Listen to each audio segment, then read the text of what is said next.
नमस्कार विद्यार्थी मित्रांनो, डॉक्टर सुशील स्पॉटलाईट या आपल्या यूट्यूब चॅनलवर तुमचं सर्वांचं स्वागत आहे. आज आपण 25 जूनच्या चालू घडामोडी बघणार आहोत. तत्पूर्वी डॉक्टर सुशील स्पॉटलाईटला टेलिग्रामवर फॉलो करण्यासाठी डिस्क्रिप्शनमधली लिंक तुम्ही वापरा. तसंच फेसबुकवर आपला ग्रुपही आहे, तिथेही तुम्ही फॉलो करू शकता. तर आजची जी पहिली न्यूज आहे ती ऑब्व्हियसली भारत चीन गलवान खोऱ्यासंबंधीची आहे. आणि गलवान हिंसाचारास भारतच जबाबदार आहे असं चीननी म्हटलं आहे. तर चीनला सिरियसली घ्यायचं नसतं आणि ते आरोप प्रत्यारोप करत असतात. आता याच्यामध्ये एक महत्त्वाची गोष्ट आहे की दोन्ही देशांमध्ये जी चर्चा होते त्या समझोत्यासाठी आणि त्याच्या अंमलबजावणीसाठी दोन्ही देश तयार आहेत. ही खूप चांगली गोष्ट आहे. 15 जून रोजी जो संघर्ष झाला होता त्याच्यानंतर म्हणजे त्याच्या आधीही चर्चा चालू होत्या. 22 जून रोजी लष्करी पातळीवरची दुसरी हिच्यामधली बैठक झाली होती. त्याच्यानंतर 17 जूनला परराष्ट्र मंत्री जे आहेत दोन्ही देशांचे त्यांचं बोलणं झालं होतं, फोनवरून बोलणं झालं होतं. 22 आणि 23 जूनला कमांडर पातळीवर चर्चा झाली होती. एकंदरच या सगळ्या प्रकारामध्ये लष्कर पण आहे, राजकीय पण आहे, या दोन्ही स्तरांवर चर्चा झालेली आहे आणि याच्यातून एक चांगलं आपल्याला काहीतरी आउटपुट अपेक्षित आहे. दुसरी महत्त्वाची गोष्ट की चीननी जे काही गलवान खोऱ्यावर स्वतःचं सार्वभौम अधिकार सांगितलेला आहे तर तो भारताने फेटाळलेला आहे. तर हा खूप महत्त्वाचा मुद्दा आहे की भारताने क्लिअर केलेला आहे की भारताचा जो सार्वभौम भाग आहे, भूभाग आहे, तो कुठपर्यंत आहे तर तो फिंगर 8 पर्यंत आहे. चीनचं जे म्हणणं होतं की फिंगर 4 पर्यंतच भारताचा आहे, तर मधला जो 8 किलोमीटरचा पट्टा आहे तर हा भारताचा सार्वभौम भाग आहे. हे भारताने क्लिअर केलेला आहे, चीनचा दावा फेटाळलेला आहे. आणि 5 मे पासून हा सगळा संघर्ष पॅनगॉंग लेक किंवा नाथुलाच्या इथं आहे. तर हा संघर्ष सगळा झालेला आहे. तर पॅनगॉंग लेक आणि नाथुलाच्या आधीची ती 5 मेची जी परिस्थिती होती तसंच आपल्याला करायचं आहे. 5 मेच्या पलीकडं जायचं नाही. म्हणजे 5 मेच्या आधी जसे लष्कर जिथं उभं होतं तिथंच ते उभं राहील हे भारताने क्लिअर केलेलं आहे. म्हणजे आधी जी LAC होती त्याच हिच्यानुसार काम झालं पाहिजे. ओके. त्याच्यानंतर देश पातळीवरच्या परीक्षा रद्द करण्यासंबंधी चाचपणी केली जाते विद्यापीठ अनुदान आयोगाद्वारे. UGC ज्ञान विज्ञान विमुक्ती असं याचं बोधवाक्य आहे. UGCची स्थापना कधी झाली ते तुम्ही मला कमेंट बॉक्समध्ये सांगा. आता UGC आपण इतक्या वेळा बघितलेलं आहे. UGCची स्थापना आणि UGC काय काम करतं हे तुम्ही मला कमेंट बॉक्समध्ये सांगणार आहात. दुसरी महत्त्वाची गोष्ट याच्यामध्ये आहे की नवीन शैक्षणिक वर्ष जे आहे त्या ऑक्टोबरपासून सुरू करण्याचा प्रस्ताव आहे. बघा, सुरू नाही केलेला, प्रस्ताव आहे हा. दुसरी महत्त्वाची बाब की आधी जे म्हटलं होतं की नवीन वर्ष जे आहे ते ऑगस्टमध्ये सुरू होईल, परंतु एकंदरच कोविड-19ची परिस्थिती बघता काल 16,000 केसेस समोर आलेल्या आहेत. त्या केसमध्ये ऑक्टोबरपासून हे शैक्षणिक वर्ष सुरू होईल यासंबंधी चाचपणी चालू आहे. दुसरी महत्त्वाची गोष्ट किंवा अंतिम वर्षाच्या परीक्षा रद्द केल्यानंतर आधीच्या वर्षातली कामगिरी आणि अंतर्गत गुण याच्या आधारे विद्यार्थ्यांचं मूल्यमापन करावं असं म्हटलं गेलं होतं. पण जे विद्यार्थी याला तयार नसतील तर त्या विद्यार्थ्यांची परीक्षा घेण्यात यावी सगळं निवडल्यानंतर. आता याच्यामध्ये पण एक मुद्दा आहे की जवळपास 90-95% विद्यार्थी जे असतात ते वर्षभर काय करतात तुम्हाला चांगलं माहिती आहे. PLमध्ये अभ्यास केला जातो, त्याच्या आधारे परीक्षा आणि त्याच्या आधारे मार्क असं असतं. जर वर्षभराचं मूल्यमापन केलं तर भरपूर विद्यार्थी फेल होतील, जे काही अपेक्षित मार्कांपेक्षा अतिशय कमी मार्क मिळतील असंही होऊ शकतं. त्याच्यामुळे हा थोडा विषय आहे. त्याच्यानंतर ICSE बोर्ड जे आहे तर ICSE बोर्ड ही जी महत्त्वाची बाब आहे की जसं CBSE असतं तसं ICSE असतं. ICSEच्या बाबतीत एक गोष्ट लक्षात ठेवा, ICSEचे एन्व्हायरमेंटचे बुक्स मिळतात. बघा, एन्व्हायरमेंटचे बुक्स तुम्हाला मिळतील, मार्केटमध्येही असतात, त्याचे झेरॉक्स पण मिळतात. जसं हे NCERT असतं तसं ICSE आहे. तर त्याच्या 11वी-12वीचे NCERT तुम्ही जर वाचले तर तुम्हाला खूप हेल्प होईल. वेदांत झेरॉक्सवर पण हे झेरॉक्स पण अवेलेबल असते, ऑनलाईन पण आहेत, जर तुम्ही डाउनलोड करू शकता. PDF मला सापडले तर मी टाकतो तिकडं. देशात 24 तासामध्ये 16,000 रुग्ण आहेत. सर्वाधिक प्रतिदिन रुग्णवाढ जी आहे ती दिल्लीत होते. दिल्लीत जवळपास 4,000 रुग्णांची नोंद झालेली आहे. तर एकंदरीतच आपल्यासाठीची जी परिस्थिती आहे की आपण काळजी घेतली पाहिजे. एक वेळ असं होतं की ब्राझीलमध्ये दिवसाला 22,000 केसेस त्या वाटत होत्या की किती येते ह्या. आज भारत 16,000 केसेसवर 24 तासात पोहोचला आहे. आणि नक्कीच कोविड-19च्या बाबतीमध्ये गोष्टी फार प्रॉपरली होणं गरजेचं आहे.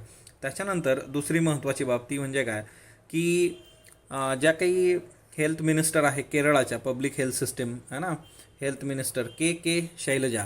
तर के शैलजा यांनी ॲड्रेस केलेला आहे युनायटेड नेशन्सला 23 जून रोजी. 23 जून हा जो आहे हा United nations public service day 2020. Okay. तर 23 जून लक्षात ठेवा, पब्लिक सर्व्हिस डे. तर त्याच्यावर एक वेबिनार होतं आणि त्याच्यात त्यांनी ॲड्रेस केलं. तर ऑब्व्हियसली यांना का बोलवलं, कारण एकंदरीतच कोविड-19च्या काळामध्ये केरळनी जे काही काम केलेलं आहे ते केरळचं काम दुसरं कोणाला जमलेलं नाही कोविड-19च्या याच्यामध्ये. आणि म्हणून त्यांनी म्हटलेलं आहे की first Nipah outbreak in 2018 was a litmus test of resilience of the Kerala's public health system. म्हणजे जेव्हा 2018मध्ये निपा व्हायरसचा आउटब्रेक केरळमध्ये झाला तर ते आमच्यासाठी आमच्या हेल्थ सिस्टीमचं मूल्यमापन करण्याची वेळ होती आणि ते आम्ही केलं. त्याच्यानंतर सलग 2019मध्ये पण तिथं निपा आउटब्रेक आहे बघा, हा ना, निपा आउटब्रेक्स, त्याच्यानंतर फ्लड्स 2018 2019 याच्यामधून पब्लिक हेल्थ सिस्टीमच्या बाबतीमध्ये आम्ही खूप काही शिकलो. ओके, त्यांनी शिकवलं आम्हाला. त्याच पद्धतीने आता आपलं काम आहे की कोविड-19च्या याच्यामध्ये आपण पब्लिक हेल्थ सिस्टीमच्या बाबतीमध्ये खूप चांगल्या पद्धतीने गोष्टी वर्क केल्या पाहिजेत. आता आपल्याला आपले लूप्स होल कळलेले आहेत, आपले वीक पॉईंट्स आपल्याला कळलेले आहेत आणि येत्या काळात जर अशी कुठली परिस्थिती उद्भवली तर त्याच्यासाठी आजपासूनच आपण प्रिपेअर राहणं गरजेचं आहे. जर हे आपल्याला शक्य झालं नाही तर आपल्याला कुणी वाचू शकत नाही, हे एकदम क्लिअर आहे, क्रिस्टल क्लिअर आहे.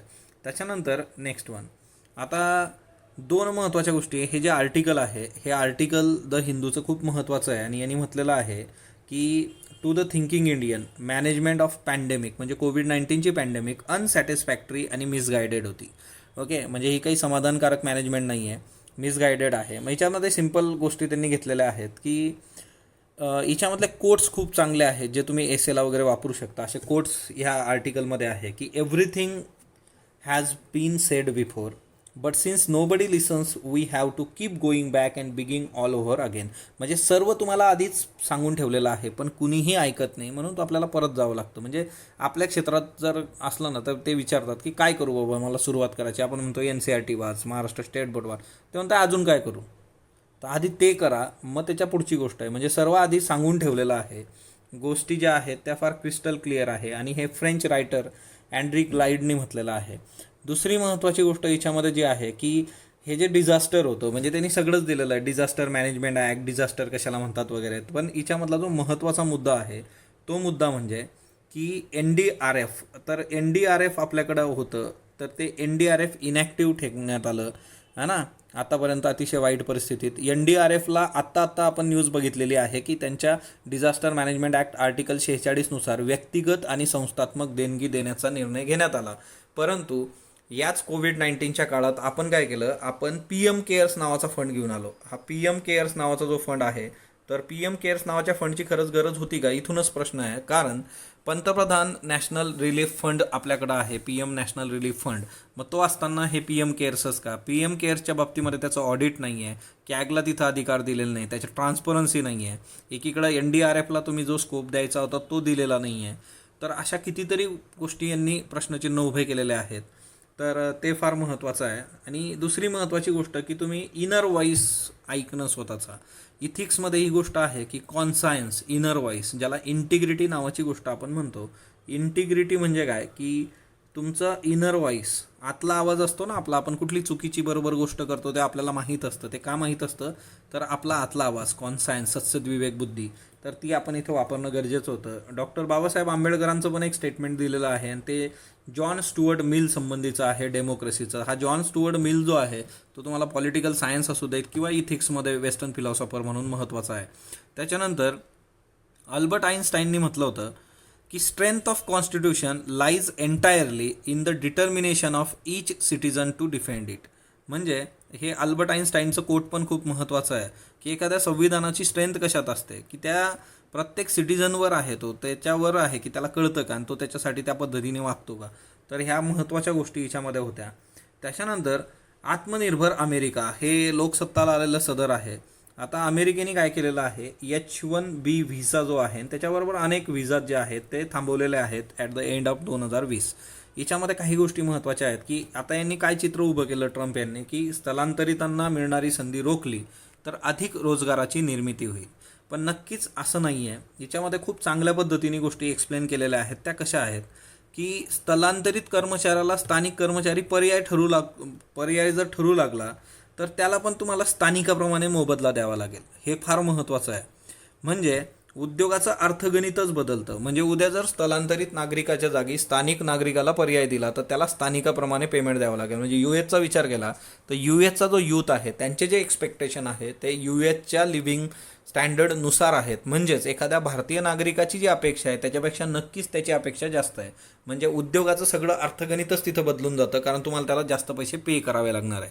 हा एक सिंपल मुद्दा आहे. दुसरी महत्त्वाची गोष्ट याच्यामध्ये आहे की स्थलांतर म्हणजे अमेरिका ग्रेट का होतं हे मी तुम्हाला सांगितलेलं आहे आधी, की अमेरिका सगळ्यात महत्त्वाची गोष्ट आहे, ब्रेन गेन ही एक गोष्ट आहे जी अमेरिकेला सुपर पॉवर बनवते. म्हणजे आता सगळे जे काही टेक्निकल याच्यामधले तज्ज्ञ असू देत किंवा जे काही आय टीमधली लोकं आहेत ती जातात तिथं काम करतात आणि त्याच्यामुळे तिथली अर्थव्यवस्था सुधारते, तिथल्या संधी जास्तीने येतात. म्हणजे साधी गोष्ट आहे ना, की मुंबईत दिल्लीतच का स्थलांतरित मोठ्या प्रमाणावर येत असतात ते, म्हणजे अशा दुसऱ्या एखाद्या जिल्ह्याच्या ठिकाणी का जात नाही? म्हणजे जालन्यात तुम्हाला स्थलांतरित सापडतात का? किंवा अख्ख्या देशातून जालन्यात गेलेत, औरंगाबादला गेलेत, असं होत नाही. म्हणजे ते मुंबई त्यांचं डेस्टिनेशन आहे. त्यातल्या त्यात नंतरच्या काळात पुणे वगैरे याच्यामध्ये मोठ्या प्रमाणावर लोक यायला लागलीत, पण मुंबई जे आहे ते काय आहे, कारण तिथं त्यांना सामावून घेण्याची क्षमता आहे, प्लस ती क्षमता ती लोकंसुद्धा वाढवतात. त्या लोकांनी केलेले जे कष्ट असतात तिच्यामधून ती अर्थव्यवस्था फोफावत जाते आणि संधी निर्माण होतात, रोजगार निर्माण होतात. म्हणून अमेरिकेमध्ये लोक जातात. जर अमेरिकेमध्ये स्थलांतर जाणं बंदच करून टाकलं तर तिथली जी अर्थव्यवस्था आहे ती फोफावणार नाही, तिथल्या संधी निर्माण होणार नाहीत, रोजगार तुमचे निर्माण होणार नाहीत. अशा आशियाचं एक सिंपल हे आर्टिकल आहे की जे आपल्याला खूप काही सांगून जातं. आणि याच्यामधूनच ट्रम्प यांचे जे निर्णय आहेत ते खूप काही वर्क होणार आहेत असं नाही. म्हणजे साधी गोष्ट आहे की उद्या मुंबईच्या याच्यात बघा, स्थानिकाला आज आणि बऱ्याच ठिकाणी असं आहे की असे काही जॉब आहेत ते स्थानिक घ्यायला तयारच नाही आहेत, हां ना. म्हणजे आज तुम्हाला गोठ्यामध्ये जो भैया दिसतो यूपीचा, तो महाराष्ट्रातला तरुण तयार आहे का आज गोठ्यात शेण काढायला? इथून प्रश्न सुरुवात होतो. तर त्याचा विचार आपण करणं गरजेचं आहे की ती लोक काम करायला तयार आहेत, आपला तरुण तयार आहे का, हे आपण चाचपणी करणं गरजेचं आहे. वन संरक्षण आणि देवराया. देवराया म्हणजे काय? सॅक्रेड ग्रूव्ज असं याला म्हटलं जातं. सॅक्रेड ग्रूव्ज जे आहेत ते तुम्ही याच्यामध्ये एन्व्हायरमेंटमध्ये शिकतात. म्हणजे असं वन की ज्या वनामध्ये साधी गोष्ट असते की वृक्षतोड केली किंवा त्या वनाला तुम्ही जर त्रास दिला तर देवाचा कोप होईल, अशी एक धारणा असते. त्याच्यामुळे जे काही जनसमुदाय तिथले असतात ते त्या जंगलाला हात लावत नाही, त्याला कुठलीही इजा पोहोचवत नाही. त्याला देवराई म्हटलं जातं किंवा देवराई, देवाची राई किंवा सेक्रेड ग्रूव्ज म्हणून तुम्हाला एन्व्हायरमेंटच्या पुस्तकात हे मिळेल. तर वन संरक्षणामध्ये याचा खूप महत्त्वाचा रोल आहे. तर त्या संबंधीचं हे आर्टिकल आहे. ओके, की एकंदरच तुम्ही डोळस श्रद्धा ठेवून देवराईची निर्मिती जास्तीत जास्त संख्येने करावी. तर हा एक मुद्दा आहे. त्याच्यानंतर एज्युकेशन गॅप जो आहे तो वाईडन होतोय. युनेस्कोचा एक रिपोर्ट आलेला आहे, खूपच महत्त्वाचा रिपोर्ट आहे हा. आता साधी गोष्ट आहे की तुम्हाला इथं दिसतंय की मिड डे मीलवर जे मुलं डिपेंड आहेत, ज्यांना घरी न्यूट्रिशन मिळत नाही, जेवण मिळत नाही, ते मिड डे मीलच बंद झालेलं आहे. त्याच्यामुळे त्यांची अवस्था काय असेल? म्हणजे एज्युकेशनच्या पलीकडं कितीतरी गोष्टी आहे. दुसरी महत्त्वाची गोष्ट जी आहे की ह्या सगळ्या याच्यामध्ये हा जो रिपोर्ट आहे 2020चा ग्लोबल एज्युकेशन मॉनिटरिंग रिपोर्ट, तर याच्यामधले महत्त्वाचे मुद्दे बघा. सगळ्यात महत्त्वाची गोष्ट आहे की जवळपास एप्रिल 2020 पासून 91% स्टुडंट जे आहेत, 91% स्टुडंट हे शाळेत गेलेले नाही आहेत, हा ना. आणि दुसरी महत्त्वाची गोष्ट आहे की आता याच्यामध्ये जे काही ई लर्निंग वगैरे सुरू केलेलं आहे किंवा मग रेडिओचं ऑप्शन असेल, टेलिव्हिजनचं ऑप्शन असेल, तर ह्या सगळ्या याच्यामध्ये ह्या वस्तू किंवा याच्यासाठी लागणारं जी काही साधन सामुग्री आहे ती विद्यार्थ्यांकडे आहे का? आपण महाराष्ट्राच्या बाबतीत बघितलं आहे 35% विद्यार्थ्यांकडं फक्त इंटरनेट ॲक्सेस आहे. तर मग ज्या काही लोअर इन्कम मिडल आहे ना, लोअर इन्कम कंट्रीज आहेत तिथं याच्यापेक्षा वर्स्ट कंडिशन आहे. दुसरी महत्त्वाची गोष्ट जी आहे की ह्या सगळ्या याच्यामध्ये की टेक्नॉलॉजीचा विषय असेल, डिजिटल डिवाईड असेल, तर हा मोठ्या प्रमाणावर आपल्याला दिसून येतो. म्हणजे internet, equipment, skill, working condition. आता एखाद्या विद्यार्थ्याच्या पालकांनाच त्या गोष्टी वर्क होत नसतील तर ते कसं चालणार? एखादा लहान विद्यार्थी आहे, पहिली दुसरीत जातो आणि त्याच्या घरच्यांनाही ती टेक्नॉलॉजी माहीत नाही, तर ते कसं करणार? म्हणजे इन्स्ट्रुमेंट आणून पण ते पडून राहण्यासारखं आहे. दुसरी महत्त्वाची गोष्ट आहे की सपोर्ट मेकॅनिझम गेलेला आहे.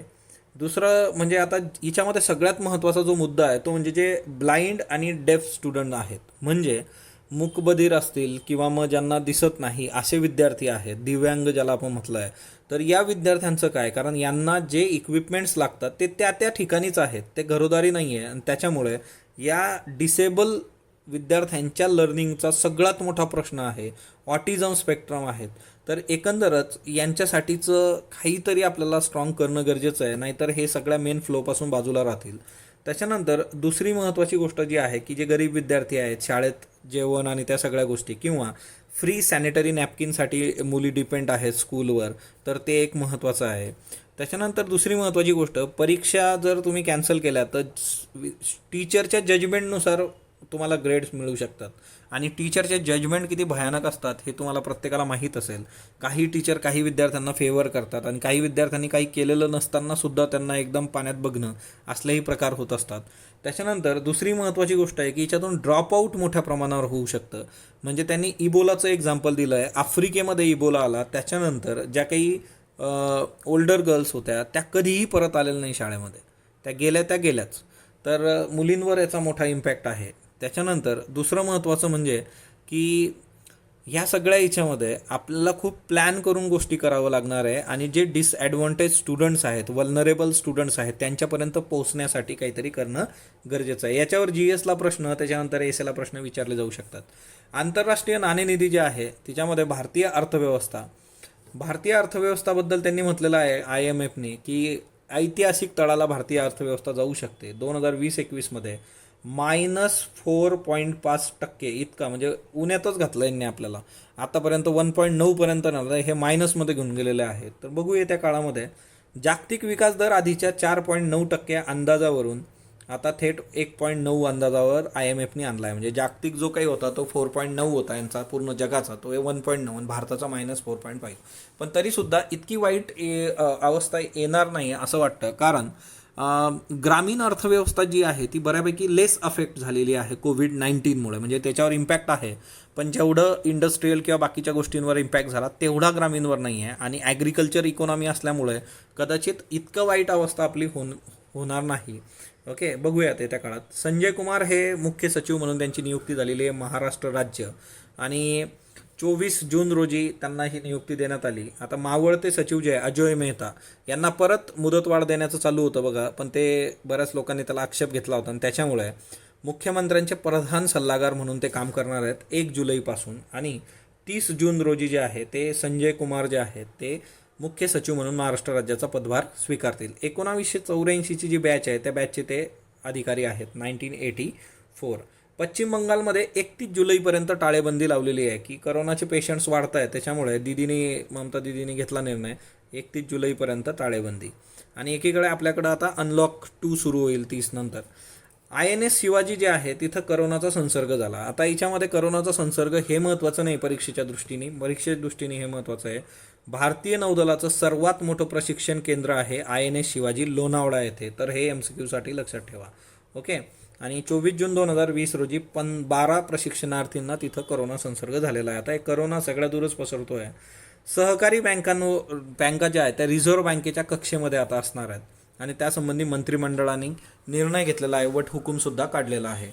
तर 1482 नागरी सहकारी संस्था, 58 बहुराज्यीय सहकारी बँका ज्या आहेत, म्हणजे 1482 नागरी सहकारी बँका, 58 बहुराज्यीय सहकारी बँका यांचे सगळ्यांचे जे व्यवहार आहेत ते आता RBIच्या नियंत्रणाखाली असतील. सगळ्या शेड्यूल बँक RBIच्या कक्षेमध्ये आहेत. एकंदरच पंजाब सहकारी बँक असेल, महाराष्ट्रातल्या असेल तर तिच्यातले घोळ आणि गुंतवणूकदारांच्या पैशांचा इश्यू, तर त्याच्यामुळे आता हे सर्वांसाठी चांगलं झालेलं आहे. नागरी सहकारी बँक जे आहे त्याच्या आर्थिक व्यवस्थापनाला RBIच्या कक्षेत आणण्याचं अर्थमंत्री निर्मला सीतारामन यांनी 2020-21च्या अर्थसंकल्पातच सांगितलं होतं. आणि हे सगळं तिथं होऊ शकलं नाही. त्याचं रिझन असं आहे की करोनामुळे संसदेचं अर्थसंकल्पीय अधिवेशन जे आहे ते लवकरच गुंडाळण्यात आलं होतं आणि म्हणून आता वटहुकूम काढण्यात आलेला आहे आणि केंद्रीय मंत्रिमंडळाने काल याला मंजुरी दिलेली आहे. राष्ट्रपती सही करतील आणि तो होऊन जाईल ते वर्क. त्याच्यानंतर 24 जून 2020 मंत्रिमंडळाचे महत्त्वाचे निर्णय बघा. मुद्रा योजना, आता हे ऑलरेडी हिच्यातलं जे शिशु योजना आहे तिच्यात 3 मार्च 2020 पर्यंतचं उर्वरित कर्ज जे होतं तिच्यावर 12 महिन्यांसाठी 2% व्याजाची सवलत देण्यात आलेली आहे. शिशु योजनेअंतर्गत 50,000चं कर्ज मिळतं. तर ऑब्व्हियसली याच्यामध्ये एक आहे की मुद्रावर आपलं लेक्चर झालेलं आहे, त्या मुद्राच्या लेक्चरला मी परत एकदा पोस्ट करून देईल, तर ते एक लक्षात ठेवा. आत्मनिर्भरमध्ये ही गोष्ट आधीच झाली होती.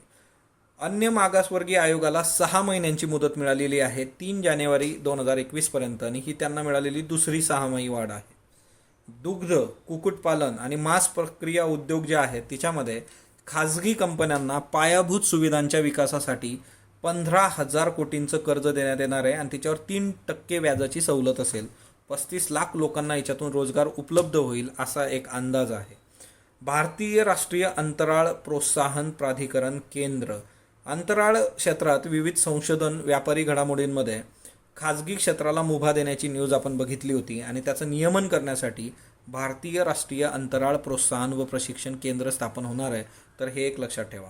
त्याच्यानंतर सर्वात जास्त गुरुत्वीय लहरींची नोंद करण्यात आली. म्हणजे एकामेकाभोवती फिरणारे जे तारे असतात ते कृष्णविवरांपासून आणि त्याच्या आकारमानाचा नेमका अंदाज नसलेल्या अतिघन खगोल पदार्थापासून गुरुत्वीय लहरी निघत असतात. म्हणजे बघा, एकामेकाभोवती फिरणारे तारे जे आहेत, ओके, तर त्याच्यामधून जे आहे की गुरुत्वीय लहरी येत असतात. तिच्यातली सर्वात मोठी गुरुत्वीय लहर जी आहे त्याची नोंद झालेली, तिचं नाव लक्षात ठेवा फक्त MCQ करता, GW19814 हा सांकेतिक त्याला दिलेला आहे नंबर. आणि हे आजवर नोंद झालेली सर्वात मोठी तीव्रता असलेली गुरुत्वीय हे आहे.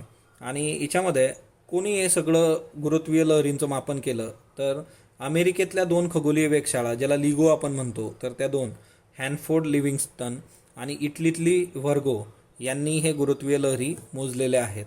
आता याच्यामध्ये एक आहे की प्रसरण पावणारं जे विश्व आहे आपलं, तिच्यात 80 कोटी वर्षाचा प्रवास करून 15 ऑगस्ट 2019 रोजी पहाटे 2:40 या लहरी उपकरणांपर्यंत पोहोचल्या होत्या. ओके, तर त्याच्यामधलं त्याचा सांकेतिक नंबर लक्षात ठेवा. भारतीय शास्त्रज्ञ पण याच्यामध्ये होते. इस्लामाबादमध्ये पहिलं हिंदू मंदिर उभं राहतं आहे कृष्णाचं, तर ते एक लक्षात ठेवा. 24 जून 2000 रोजी त्याची पायाभरणी झालेली आहे. इस्लामाबाद इथलं पहिलं हिंदूंचं मंदिर आहे. याची कोनशिला जी आहे ते संसदेचे मानवी हक्क सचिव लालचंद मलाही यांनी केलेलं आहे. खर्च 10 कोटी आहे. इस्लामाबाद येथे हिंदूंसाठी स्मशानभूमीसुद्धा नाही आहे. अर्थव्यवस्थेमध्ये महाराष्ट्राने परत 1000 कोटींची नवीन गुंतवणूक केलेली आहे, करार केलेले आहेत. DGB इस्टेट कंपनीबरोबर 900 कोटी रुपयांचा करार आहे, ज्याच्यामधून 2700 रोजगार उपलब्ध होणार आहेत. आयडियल केमिप्लास्ट कंपनी आहे जपानची, ज्याच्याबरोबर 117 कोटीचा करार आहे, ज्यातून 88 जणांना डायरेक्ट रोजगार मिळणार आहेत. याच्या आधी 16,000 कोटी रुपयांचा सामंजस्य करार आपण केलेला आहे. राज्यसभा TV आणि लोकसभा TV हे संसद TVत परावर्तित होणार आहे, हे महत्त्वाचं आहे. म्हणजे सूर्यप्रकाश समिती होती याच्याकरता, जे वेगवेगळे 2 TV आहेत, राज्यसभा आणि लोकसभा, तर त्याचं आता एकत्रीकरण होऊन फक्त संसद TV राहील. 2020च्या अखेरीपर्यंत हा बदल होईल. लोकसभा TV 2006 पासून तर राज्यसभा TV 2011 पासून सुरू आहे. आणि संसदेचं जे लाईव्ह प्रक्षेपण आहे ते संसद TVवर दाखवण्यासाठी सर्वांनी होकार दर्शवला आहे. FATF पाकिस्तानला त्यांनी करड्या यादीतच ठेवलेलं आहे. ग्रे लिस्टमध्ये आहे पाकिस्तान आणि ऑक्टोबर 2020 पर्यंत तो ग्रे लिस्टमध्ये राहणार आहे. फायनान्शियल ॲक्शन टास्क फोर्सबद्दल आपलं लेक्चर ऑलरेडी झालेलं आहे, तर ते मी परत एकदा पोस्ट करेल. त्याच्या डिस्क्रिप्शनमध्ये लिंक शोधा, तर ते तुम्हाला बघून, ज्यांनी बघितलं नसेल त्यांनी बघून घ्या. लोकमान्य टिळकांची 100वी पुण्यतिथी आहे 1 ऑगस्ट 1920 ते 1 ऑगस्ट 2020. त्याच्यामुळे लोकमान्य टिळकांशी संबंधित महत्त्वाचे रेफरन्स इतिहासातून तुम्ही वाचणं अपेक्षित आहे. अरविंदो घोष यांची 15 ऑगस्ट 2020मध्ये 150वी जयंती आहे, तर तेही आपल्यासाठी महत्त्वाचं आहे. ओके, त्याच्यानंतर आजचा प्रश्न UPSCसाठी. India needs enhance manufacturing capabilities and improve efficiencies critically analyse. म्हणजे भारताला मॅन्युफॅक्चरिंग कॅपेबिलिटी आणि इफिशियन्सी वाढवायच्या आहेत, त्याला क्रिटिकली ॲनालाइज करायचं. तुम्हाला 10 मार्क 150 शब्द. भारतीय समाज, आव्हाने आणि उपाय हा तुमच्यासाठीचा राज्यसेवेचा निबंधाचा विषय आहे. कालचे प्रश्न बघा. 7व्या पंचवार्षिक योजनेमध्ये 1985च्या 90च्या काळात कुठल्या संस्थांची स्थापना झाली? तर भारतीय वन संशोधन शिक्षण परिषद, वन संशोधन संस्था, इंदिरा गांधी राष्ट्रीय वन प्रशिक्षण संस्था, BKD या 3 संस्थांची त्याच्यामध्ये स्थापना झालेली आहे. भारतीय वन सर्वेक्षण संस्थेची कुठल्या पंचवार्षिकमध्ये झाली होती? मला कमेंट बॉक्समध्ये सांगा. ही 7व्या याच्यात नव्हती झाली, त्याच्या आधी झालेली आहे. कामाख्या मंदिर जे आहे ते आसाममध्ये आहे. 500 वर्षानंतर तिथला अंबुबाची मेला जो आहे तो होणार नाही आहे, त्याच्यामुळे ते चर्चेत आहे. सेनकाकू दियागू आयलंड जे आहे ते चीन आणि जपानचा इश्यू आहे. नेपाळच्या नव्या नागरिकत्व कायद्यानुसार भारतीय मसुदा जो आहे त्याचा, स्त्रीने नेपाळी पुरुषाशी लग्न केलं तर तिला 7 वर्षानंतर नागरिकत्व मिळेल. 14 वर्ष पुरुषाच्या बाबतीत असतं. जर नेपाळी स्त्रीशी पुरुषाने लग्न केलं तर त्याला 14 वर्षांनी नागरिकत्व मिळतं. 2023च्या महिला विश्वचषक फुटबॉलच्या यजमानपदातून माघार घेणारा देश जपान आहे. आजचे प्रश्न घ्या. तिलारी वन हे महाराष्ट्रातील 62वे आरक्षित वनक्षेत्र आहे. रायगड जिल्ह्यातील पहिल्या आरक्षित वनक्षेत्र तिल्लरी वनक्षेत्र आहे. फक्त अयोग्य, फक्त ब योग्य, दोन्ही योग्य, दोन्ही अयोग्य. गुलजार देहलवी यांच्याबद्दल बिनचूक विधान निवडा. सायन्स की दुनिया 1976 या देशातील पहिल्या उर्दू विज्ञान नियतकालिकाचे संपादन केलं त्यांनी. इन्कलाबी शायर म्हणून त्यांना ओळखलं जातं. फक्त दोन्ही यापैकी नाही. हज यात्रेकरूंचा सर्वाधिक कोटा कोणत्या देशाचा आहे? Bharat, Pakistan, Iran, Indonesia. भारताने खालीलपैकी कोणत्या देशाला दूतावासातील कर्मचारी संख्या कमी करण्याचं सांगितलं आहे? चीन, नेपाळ, पाकिस्तान, श्रीलंका. 2030 पर्यंत 1 ट्रिलियन झाडे लावण्याचं लक्ष्य कोणत्या संस्थेद्वारे ठेवण्यात आलेलं आहे? World bank, green peas, UNEP, world economic forum. याची उत्तर तुम्ही कमेंट बॉक्समध्ये देणार आहात. स्पॉटलाईटला तुम्ही जो प्रतिसाद देता त्याबद्दल मी आपला आभारी आहे. स्पॉटलाईटला लाईक करा, शेअर करा, सबस्क्राईब करा. धन्यवाद विद्यार्थी मित्रांनो.